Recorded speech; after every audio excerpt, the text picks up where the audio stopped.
La sélection librairie du mois d'août. Nos, réalisé par Stéphane Strecker, édité par Jour de Fête. Zahira, jeune Belge de 18 ans, d'origine pakistanaise, aime tendrement sa famille et surtout Amir, son frère et confident. Mais son désir de vivre sa vie est le plus fort. Elle refuse d'accepter un destin exigé par la tradition. Le réalisateur, Stéphane Strecker, s'est inspiré librement d'un fait réel qui s'est déroulé à Charleroi en Belgique. L'itinéraire de cette jeune fille, déchirée entre deux cultures, se suit comme un thriller où tout semble possible jusqu'au dernier instant. Le réalisateur ne juge pas, ne prend pas parti. Mêlant considération intime et familiale, ce film poignant balaie quelques idées reçues. Il révèle aussi la prometteuse Lina El Arabi, sacrée meilleure actrice au Festival d'Angoulême. Les fleurs bleues, le dernier film d'Andrzej Wajda, édité par KMBO. Dans la Pologne d'après-guerre, le célèbre peintre Władysław Strawiński, figure majeure de l'avant-garde, enseigne à l'École nationale des beaux-arts de Łódź. Il est considéré par ses étudiants comme le grand maître de la peinture moderne, mais les autorités communistes ne partagent pas cet avis. Contrairement à la plupart des autres artistes, Stravinsky ne veut pas se conformer aux exigences du parti et notamment à l'esthétique du réalisme socialiste. Expulsé de l'université, rayé du syndicat des artistes, il subit, malgré le soutien de ses étudiants, l'acharnement des autorités qui veulent le faire disparaître et détruire toutes ses œuvres. Le film dépeint les 4 dernières années de la vie du peintre, de 1949 à 1952, faisant ainsi un parallèle édifiant entre la longue déchéance de l'artiste et la soviétisation de la Pologne. La période stalinienne de la Pologne socialiste a entraîné la fin du multipartisme et des libertés civiles. Les conséquences furent dramatiques pour la population et les artistes qui se sont vus imposer un style unique, le réalisme socialiste. Quand la liberté artistique rencontre un pouvoir totalitaire, il ne peut y avoir que de la casse. Docteur Korczak. Le film a suscité de nombreuses polémiques en France, notamment portées par la voix de Claude Lanzmann lors de sa sortie. Il évoque la vie du médecin Janusz Korczak, juif patriote polonais, qui prend soin d'orphelins du ghetto de Varsovie et les accompagne en déportation afin de les protéger, allant jusqu'à mourir avec eux. Je pense qu'il est difficile aux gens qui ont vécu ou ont eu des proches qui ont vécu l'Holocauste de garder l'objectivité en voyant ce type de film. Il faut le comprendre, estime Wajda. Pour les Juifs polonais de France, ce film faisait la part trop belle aux Polonais. Le second film est Anneau de crin. Varsovie, automne 1944. Après s'être battue contre les Allemands, l'armée de l'intérieur polonaise va devoir affronter l'armée rouge. Marcin, le héros du film, est l'un de ses lieutenants. Aussi noir que cendre et diamant, l'anneau de crin démontre l'impossibilité d'être neutre en gardant les mains propres. C'est l'adaptation du roman de Alexander Szyboryslik. David Hockney, Le maître du pop, le film officiel de l'exposition du Centre Pompidou, édité par Arte et diffusé sur Arte à l'occasion de la Summer of Bright. À l'occasion des 80 ans du peintre, une exposition fait le tour du monde, de Londres en passant par Paris puis New York. Considéré comme le trésor national de Grande-Bretagne, connu pour ses portraits et paysages où se mêlent photographie et peinture, David Hockney est surtout un artiste aux multiples facettes. Peintre, photographe, graveur, dessinateur, décorateur.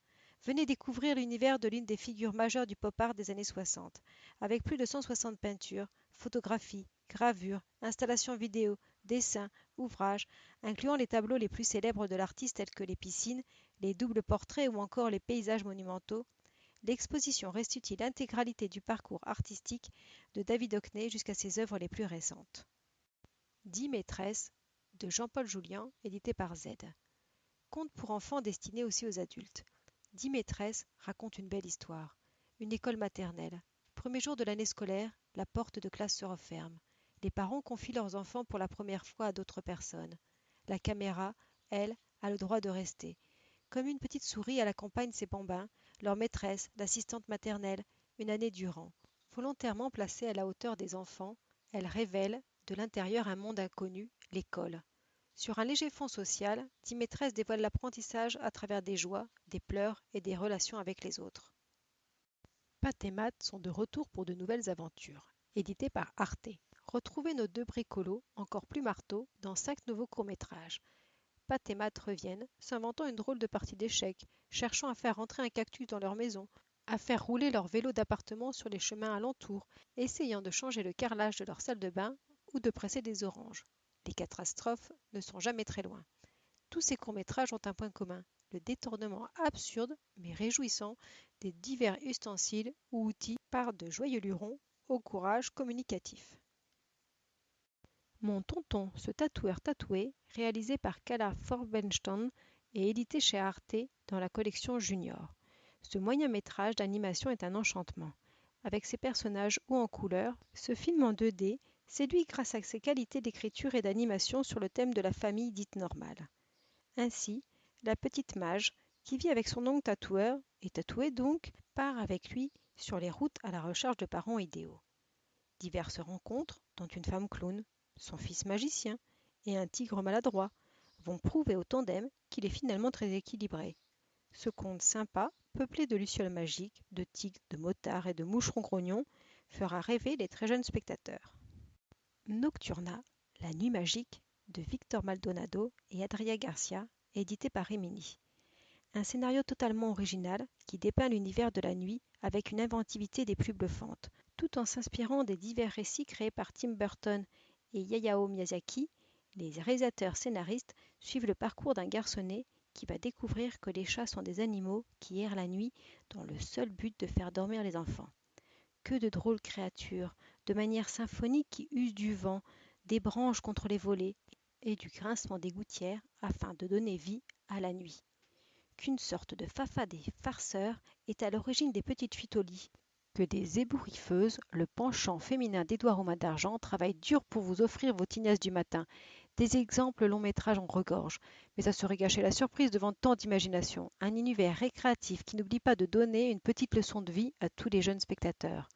Le duo de réalisateurs de Nocturna s'attaque à tous les incidents nocturnes, frayeurs, cauchemars, pipi au lit, pour les ramener à une dimension poétique et familière, à une routine rassurante. C'est la grande et douce idée du film.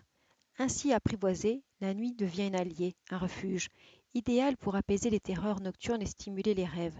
Le film a eu le prix Goya du meilleur film d'animation. Brokenwood, édité par Shawshank Film, est diffusé sur France 3. Cette série policière, tournée au milieu des vignes de la Nouvelle-Zélande, trouve sa force par un duo atypique. L'inspecteur, Mark Sheppard, incarné par Neil Rea, et sa partenaire, Christine Smith, interprétée par Fern Sutherland, marquent les épisodes au fer rouge par leur côté décalé et leur esprit légèrement tourmenté.